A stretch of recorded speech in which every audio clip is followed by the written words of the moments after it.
திரு ஜெயகாந்தன் அவர்களின் சிறுகதை நிக்கி. செம்படவக்குப்பம். 2 நாளாக மழை வேறு, ஒரே சகதி, ஈரம். ஒரு தாழ்ந்த குடிசையின் பின்புறம் 2 குடிசைகளின் நடுவே உள்ள இடைவெளியில் அவ்விரு கூரைகளின் ஓலைகளும் அந்த இடத்தில் சேர்ந்து ஒரு கூரையாகி ஒரு சிறு திட்டில் ஈரம் படாமல் காய்ந்த மிருதுவான புழுதி மண்ணை குவித்து நடுவில் குழி பரத்தியது போன்ற இடத்தில் 2 நாட்கள் வரை 5 நாய்க்குட்டிகளை பிரசவித்த ஒரு குப்பத்து நாய் மடியை தரையில் தேய்த்து கொண்டு தாய்மை பெருமிதத்துடன் பாரா கொடுத்து தன் குட்டிகளை பாதுகாவல் செய்தவாறு கிடந்தும் திரிந்தும் அலைந்து கொண்டிருந்தது. காலையிலிருந்து காணோம். இனிமேல் அந்த நாய் வராது என்று செய்தியை குப்பத்து சிறுவன் ஒருவன் எல்லாருக்கும் அறிவித்தான். ஐஸ் ஹவுஸாண்ட பஸ்ஸில் அடிபட்டு அந்த நாய் கூயா போயிடுச்சு. அந்த அறிவிப்புக்கு பிறகு குப்பத்து சிறுவர்கள் தைரியமாக இந்த குட்டிகளை தேடி வந்தனர். ஆளுக்கு ஒரு குட்டியை எடுத்து கொண்ட பின் கடைசியாக ஒன்றை மட்டும் எல்லாரும் நிராதரவாக விட்டு போய்விட்டார்கள். அதன் நிறம் கருப்பு, 2 காதுகளிலும் வாலிலும் மட்டும் வெள்ளை திட்டுக்கள். சீ, அது பொட்டடா என்று அதனை அவர்கள் ஜாதி பிரஷ்டம் செய்வது போல் விட்டு சென்றனர்.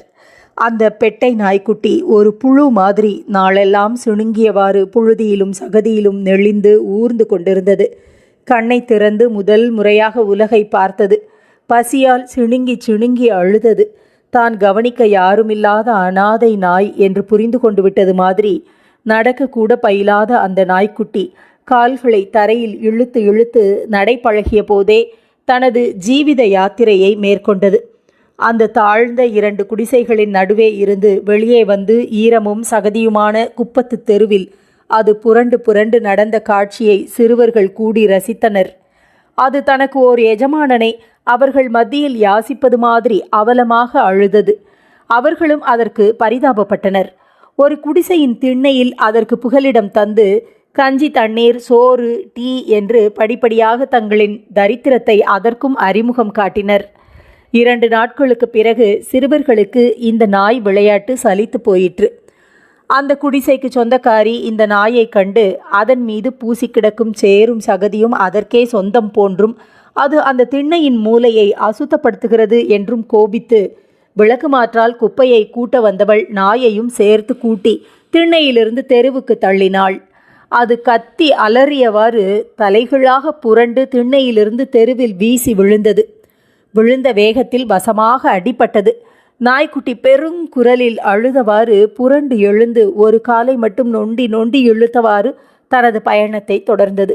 கொஞ்ச தூரம் நடந்ததும் கத்துவதை நிறுத்தி கொண்டு விதியை நொந்து கொண்டு போவது மாதிரி மௌனமாய் காலை இழுத்து கொள்ளாமல் கொஞ்சம் சரியாகவே நடக்க ஆரம்பித்தது.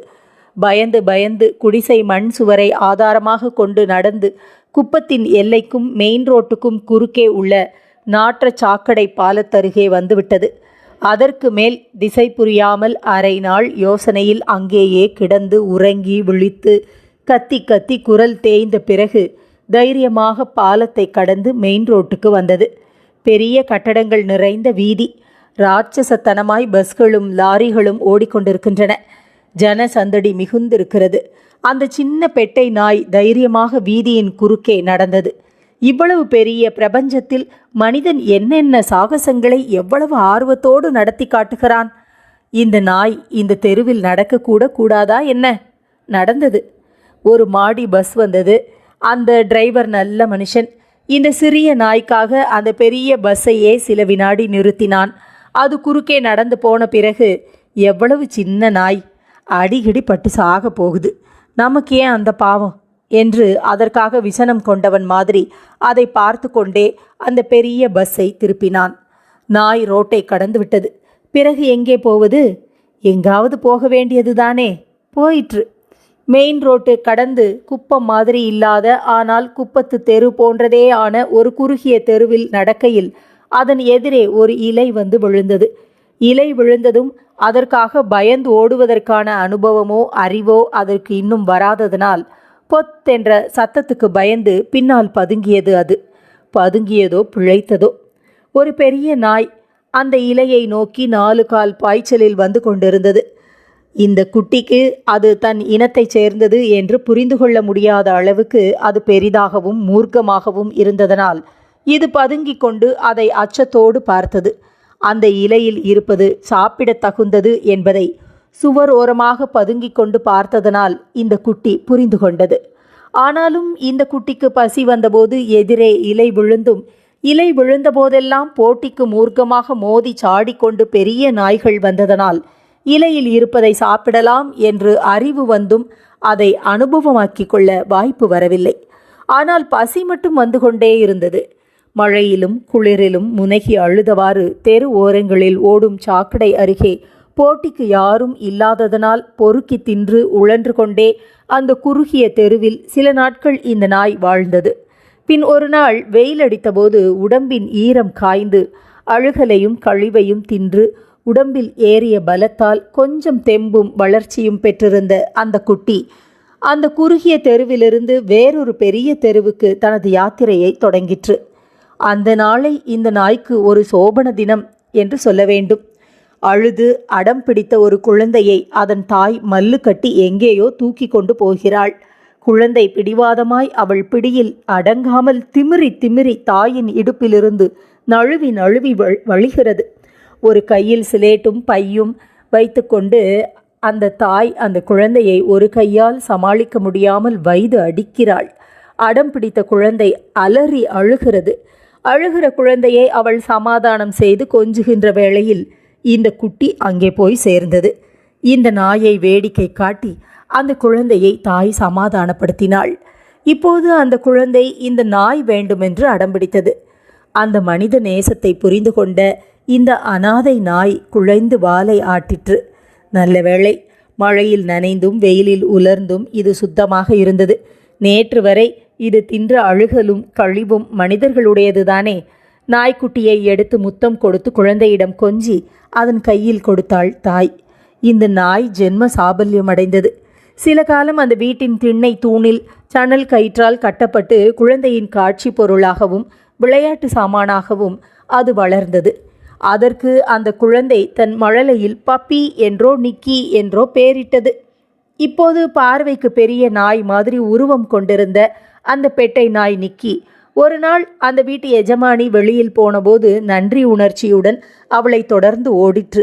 அவள் வீட்டுக்கு போ என்று எத்தனையோ முறை விரட்டியும் குழந்தை மாதிரி போக்கு காட்டியும் ஒளிந்து ஒளிந்தும் அவளை தொடர்ந்து வாலை ஆட்டிக்கொண்டு துள்ளி துள்ளி ஓடிற்று. அப்படி அவள் தன்னை விரட்டுவதும் அவள் விரட்டியவுடன் சில அடிகள் ஓடி பின்பு திரும்பி பார்த்து அவளை தொடர்ந்து ஓடி பிடிப்பதும் நிக்கிக்கு ஆனந்தமான விளையாட்டாக இருந்தது. அந்த அம்மாவுக்கு வேலை இல்லையா என்ன? கடைசியில் வீட்டுக்கு போய்விடும் என்ற நம்பிக்கையோடு அவள் பஸ்ஸில் ஏறி போய்விட்டாள். கொஞ்ச தூரம் பஸ்ஸை தொடர்ந்து 4 கால் பாய்ச்சலில் ஓடிற்று நிக்கி. அந்த நெடிய சாலையில் பிடிக்க முடியாத எட்ட முடியாத வேகத்தோடு விலகி விலகி எஜமானியோடு வெகு தூரத்தில் போய் கடைசியில் அந்த திருப்பத்தில் பார்வைக்கும் மறைந்து விட்டது பஸ். ஏதோ ஒரு குருட்டு நம்பிக்கையில் பஸ் மறைந்த பிறகும் அந்த திருப்பம் வரைக்கும் ஓடிற்று நிக்கி. பஸ்ஸை காணோம். வேறு வேறு பஸ்களும் கார்களும் மனிதர்களுமாக பெரும் சந்தடி நிறைந்திருந்தது அந்த வீதியில். வீட்டுக்கு திரும்ப மனம் கொண்டு நிக்கி வந்த வழியே ஓடி வரலாயிற்று. வரும் வழியில் ஒரு சிறிய சந்து. அங்கே இருந்து மசால் வடை வாசனை எண்ணெய் கமறலுடன் வீசிற்று. நிக்கி சற்று நின்று காதுகளை உயர்த்தி வேர்வையின் ஈரம் துளித்த நாசி விரிய வாடை பிடித்தது. மகிழ்ச்சியுடன் ஒரு துள்ளலில் சந்துக்குள் நுழைந்தது. ஒரு கிழவி மரத்தடியில் அடுப்பை சுற்றிலும் தகர அடைப்பு வைத்து வடை சுட்டு கொண்டிருந்தாள். பக்கத்தில் உள்ள குப்பை மேட்டில் ஏறி படுத்துக்கொண்டு மிகுந்த சுவாரஸ்யத்துடன் வடை வாசனையை வாயில் நீர் ஒழுக அனுபவித்து கொண்டிருந்தது நிக்கி. எப்போதாவது ஒரு வடையில் கொஞ்சம் பீய்த்து தன்னிடம் எரிய மாட்டாளா என்ற கற்பனையோடு அவளையே தன் எஜமானியாக பாவித்து வாலாட்டிற்று. ஏதோ ஒரு சமயம் அவளும் ஒரு சிறு துண்டு வடையை நிக்கியிடம் வீசி எறிந்தாள். சந்தோஷம் தாங்கவில்லை நிக்கிக்கு. ஒரு சுற்று சுற்றி பரவச நடனம் ஆடிற்று. அந்த வடை துண்டை தின்னாமல் தரையில் போட்டு 2 அடி பின்னால் நகர்ந்து அதன் அழகை ரசிப்பது மாதிரி பார்த்து கொண்டிருந்தது. அதற்குள் யாரோ அந்த வடை துண்டை அபகரிக்க வந்துவிட்ட அவசரத்தோடு அந்த கற்பனை எதிரியிடம் போட்டி போட்டுக்கொண்டு ஓடி வந்து தன்னுடைய பொருளை ஸ்வீகரிக்கும் அவசரத்தோடு அதை கவ்வியது. மறுபடியும் போட்டியில் ஜெயித்த ஆனந்தத்தில் வாயில் கவ்விய அந்த வடை துண்டை கீழே போட்டு சுற்றி சுற்றி பரவச நடனமாடி சுழன்றது. திடீரென மழை பெய்தது. கிழவி அடுப்பையும் பிற சாமான்களையும் அவசர அவசரமாக தூக்கி கொண்டு பக்கத்திலிருந்த வீட்டின் திண்ணைக்கு ஓடினாள். நிக்கியும் மழைக்காக அந்த திண்ணை ஓரமாக ஒதுங்கி நின்றது. நல்ல மழை சடசடத்து பெய்து சற்று நேரத்தில் ஓய்ந்தது. மழை நின்ற பின் தெருவில் ஜனங்கள் நடமாடினார்கள். பள்ளிக்கூடத்திலிருந்து பிள்ளைகள் திரும்பின. நிக்கிக்கு தன் எஜமானியும் தனக்கு பேரிட்ட அந்த பாப்பாவும் நினைவுக்கு வந்தனர். பாப்பாவின் நினைவு வந்ததும் அதற்கு ஒரு வினாடி கூட அங்கே கால் தரிக்கவில்லை. பாய்ந்து பாய்ந்து ஓடிற்று. பாதைகள் பல திசைகளில் பிரிந்தன. வந்த வழி எதுவென்று அதற்கு புரியவில்லை. எந்த திசையில் பாப்பாவின் வீடு இருக்கிறதென்று பிடிபடவில்லை. 4 திசையும் ஓடிற்று. எஜமானியின் பின்னால் ஓடி வந்தபோது அந்த அவசரத்திலும் பல இடங்களில் உட்கார்ந்து திரும்பி வருவதற்கு வழி தெரியும் பொருட்டு சிறுநீர் கழித்திருந்தது நிக்கி. சற்று முன் பெய்த நல்ல மழையில் தெருவெல்லாம் சுத்தமாகியிருந்தது. நிக்கி நம்பிக்கை இழக்காமல் ஓடிக்கொண்டிருந்தது. பொழுதும் இருட்டி போயிற்று. தெரு விளக்குகளெல்லாம் எரிய ஆரம்பித்தன. நிக்கிக்கு பயம் பிறந்தது. தன் எஜமானியையோ பாப்பாவையோ பார்க்கவே முடியாதோ என்ற ஏக்கத்தில் அது வானத்தை பார்த்து அழுதது. இரவெல்லாம் அழுது அழுது ஏதோ ஒரு தெருவில் எங்கோ ஒரு மூலையில் படுத்து உறங்கி விழித்து அடுத்த நாள் காலை மறுபடி அனாதையாயிற்று.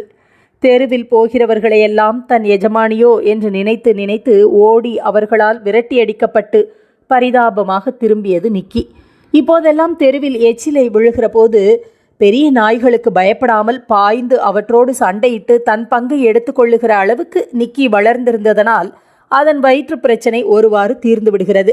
ஆனாலும் வாழ்க்கையின் பிரச்சனை வயிறு மட்டுமா? அதற்கு மனித நேசம், பசிக்கு உணவு மாதிரி ஓர் அவசிய தேவையாயிற்று. அந்த பாப்பாவையும் எஜமானியையும் எண்ணி எண்ணி எல்லா இரவுகளிலும் தனிமையில் ஓவென்று அழுதது நிக்கி. ரோட்டில் சங்கிலியால் பிணித்து கையில் ஒய்யாரமாக பிடித்து கொண்டு நடக்கும் எஜமானர்களின் பின்னால் ஓடுகிற சிங்கார நாய்களையும், சங்கிலியால் பிணைப்புண்டு மதர்ப்போடு எஜமானர்களையே இழுத்து கொண்டு முன்னால் செல்கின்ற கம்பீர நாய்களையும், கார்களில் எஜமானர்களோடு சமதையாக வீற்றிருந்து வெளியே தலை நீட்டி பார்க்கிற செல்ல நாய்களையும் பொறாமையோடும் கவலையோடும் பார்த்து அழுதது நிக்கி. சில சமயங்களில் அந்த நாய்கள் நிக்கி தங்களை பார்ப்பதைக் கண்டு பற்கள் வெளித்தெரிய உருமியவாறு பாய வரும். அப்போதெல்லாம் அந்த எஜமானர்கள் நிக்கியைத்தான் கல்லெடுத்து அடிக்கிற மாதிரி பாவனை காட்டி விரட்டுவார்கள். அப்போதெல்லாம் தொலைவில் வந்து திரும்பி பார்த்து ஒரு முறை குரைத்த பின் ஓடிப்போகும் நிக்கி. ஒரு நாள் மத்தியானம் பங்களாக்கள் நிறைந்த ஒரு தெரு. ஜனசந்தடியே இல்லை. நல்ல வெயில். பகலெல்லாம் ஓடி ஓடி ஊரெல்லாம் பொறுக்கி தின்று வயிறு புடைத்து கொண்டிருந்தது நிக்கிக்கு. எங்காவது சுகமான இடம் தேடி ஒரு நிழலில் படுத்து கிடக்கும் உத்தேசத்துடன் ஓடிக்கொண்டிருந்தது. யாரோ தன்னை கூப்பிடுவது மாதிரி குரலோ சிணுங்கலோ கேட்டது. ஓடிக்கொண்டிருந்த நிக்கி நின்று திரும்பி காதுகளை உயர்த்தி பார்த்தது. ஒரு பங்களாவின் பூட்டிய கேட்டுக்கு பின்னால் ஒரு நாய் முன்னங்கால்களை தூக்கி இரும்பால் ஆன அந்த கேட்டின் மீது வைத்து எம்பி நின்று கொண்டு நிக்கியை அழைத்தது. அதன் உடம்புதான் என்ன வெள்ளை! சடை சடையாய் வெள்ளி மாதிரி சுருள் முடி வழிகின்றது. அது நின்ற நிலையில் ஆண் நாய் என்று தெரிகிறது. நிக்கி சற்று நின்றது. கம்பியை பிராண்டி சிணுங்கி சிணுங்கி அது தன்னை அழைக்கும் தவிப்பை ரசித்து பார்த்தது. நிக்கியை பார்த்து குறைக்காமல் கூப்பிடுகிற முதல் நாயே இதுதான். நிக்கி லேசாக வாலை ஆட்டிற்று. நிக்கியின் சம்மதம் தெரிந்த அந்த ஜாதி நாய் முன்னிலும் மும்முரமாக கதவுகளை பிராண்டி தாவியது. தரைக்கு கேட்டுக்கும் இடையே உள்ள சந்தில் நுழைந்து வெளியில் வர முயன்றது. நடக்கவில்லை. அந்த சந்தில் நுழைய முடியாத அளவு அது பருமனாக இருந்தது. ஜாதி நாய் பரிதாபமாக கொஞ்சியது. நிக்கிக்கும் அதன் அருகில் போக வேண்டும் போல் இருந்தது. அந்த ஜாதி நாய் தான் மனித நேசத்துக்காக தவிக்கிற மாதிரி இன்னொரு நாயின் நேசத்துக்காக தவிப்பதை நிக்கி புரிந்து கொண்டது. அது தனக்காக தவிக்கிறது என்பதை புரிந்து கொண்டு மகிழ்ந்தது. அதுவும் இவ்வளவு பெரிய இடத்து உயர்ந்த ஜாதி நாயின் நேசம் கிடைக்கும்போது ஓர் ஆதரவும் இன்றி தெருநாயாக அலையும் நிக்கியால் எப்படி இந்த காதல் மிகுந்த அழைப்பை மீறி போக முடியும்? போயிற்று. கேட்டுக்கு கீழே இருந்த இடைவெளி வழியாக அந்த ஜாதி நாய்தான் போக முடியவில்லை. எனினும் இந்த தெரு நாய் நுழைந்து உள்ளே வர முடியும் என்று கணக்கிட்டு வைத்தது போல் அந்த ஜாதி நாய் நிக்கியை இதன் வழியாக வா என்று கூறுவது போல் நிக்கியின் முன்னங்கால்களில் ஒன்றை பிடித்து இழுத்தது. நிக்கி பங்களா காம்பவுண்டுக்குள் ஓடி போய்விட்டது. இரண்டும் மகிழ்ச்சி பெருக்கில் ஒன்றன் மீது ஒன்று தாவி புரண்டு கவ்வி விளையாடின. நிக்கி அதன் பிடிகளிலிருந்து விலகி திமிரி ஓடி ஓடி ஆனந்த நடனமாடியது. இதனுடைய ஆட்டத்தை சற்று விலகி இருந்து அனுபவித்த ஜாதி நாய் சமயம் பார்த்து கொண்டிருந்தது. திடீரென்று நிக்கியின் மீது தாவியது. அவ்வளவுதான். அந்த பிடியிலிருந்து அசைய முடியாமல் கட்டுண்டு கண் கிறங்கியது. பங்களா வீட்டின் உள்ளிருந்து நாயை காணோமே என்று கதவை திறந்து கொண்டு வெளியே வந்த வீட்டு எஜமானி, ஏ சீ, சர்தார் சர்தார் என்று 2 தடவை கூப்பிட்டாள். அதற்குள் இந்த பிணைப்பு பிரிக்க முடியாததாக போகவே தன்னை யாராவது கவனித்தார்களா என்று சுற்றுமுற்றும் பார்த்துவிட்டு உள்ளே போய் கதவை மூடிக்கொண்டாள் எஜமானி. இப்போதெல்லாம் நிக்கி எங்கே போனாலும் எல்லோருமே விரட்டுகிறார்கள். எந்த வீட்டின் அருகேயும் யாரும் அதனை நெருங்க விடமாட்டேன் என்கிறார்களே. எங்கேயாவது இந்த தெரு நாய் குட்டி போட்டு வைத்து விடுமோ என்ற அச்சத்தினாலேயே அவர்கள் விரட்டுகிறார்கள் என்று நிக்கிக்கு புரியவே இல்லை. விரட்டுவதும் ஓடுவதும் அதற்கு புதிதா என்ன? ஆனாலும் இப்போதெல்லாம் ஓடுவது சிரமமாக இருக்கிறதே. இந்த அனுபவம்தான் அதற்கு புதிதாக இருந்தது. சுத்தமான திண்ணையிலும் காம்பவுண்டுகளிலும் இந்த அசுத்தம் பிடித்த நாய்க்கு இடம் தர மறுத்து விரட்டிய பின் கடைசியில் ஒரு நாள் இரவில் மிகுந்த வேதனையோடும் விரக்தியோடும் அசுத்தம் பிடித்த ஒரு சேரிக்குள் நுழைந்தது நிக்கி. அது பிறந்ததே அந்த மாதிரி இன்னொரு குப்பம். ஈரம், சகதி. ஒரு குடிசையின் பின்னால் உள்ள மூலையில் சுகமான புழுதி மண்ணில் 5 அழகிய நாய்க்குட்டிகளை பிரசவித்தது நிக்கி. எல்லோரும் வந்து அந்த குட்டிகளின் அழகை புகழ்ந்தார்கள். ஏதோ ஜாதி நாயின் கலப்பு என்று பெருமையாக பேசிக்கொண்டார்கள். சில நாட்களில் அவை அனைத்தும் நிக்கியிடமிருந்து பறிபோயின. வாழ்வும் தாழ்வும், பெருமையும் வீழ்ச்சியும், மகிழ்ச்சியும் துயரமும் நாயின் வாழ்க்கையிலும் மாறி மாறித்தான் வரும் போலும். காரில் போகிற சங்கிலியால் பிணித்து கையில் இழுத்து கொண்டு போகிற ஜாதி நாய்களை பார்த்து இப்போது நிக்கி ஓடுகிறது. ஒருவேளை தனது குட்டியை அது தேடுகிறதோ? நிக்கி பெற்றதாகவே இருந்தாலும் அவை நிக்கியின் ஜாதியாகி விடுமா என்ன? அதோ பங்களா நாயையோ அல்லது இன்னும் ஒரு குப்பத்து நாயையோ தேடி தெருநாயாக நிக்கி அலைந்து கொண்டிருக்கிறது. அதற்கு இப்போது ஒரு நாயின் தேவையை நாடுகிற சீசன். தேவை என்று வந்துவிட்டால் ஜாதியையா பார்க்க தோன்றும்? இந்த கதை 1970ஆம் ஆண்டு திரு ஜெயகாந்தன் அவர்கள் எழுதியது. இந்த கதையோடு உறவாடுங்கள். நாளை மற்றும் ஒரு கதையோடு நான் கோதை ஜோதிலட்சுமி உங்களை சந்திக்கிறேன். நன்றி.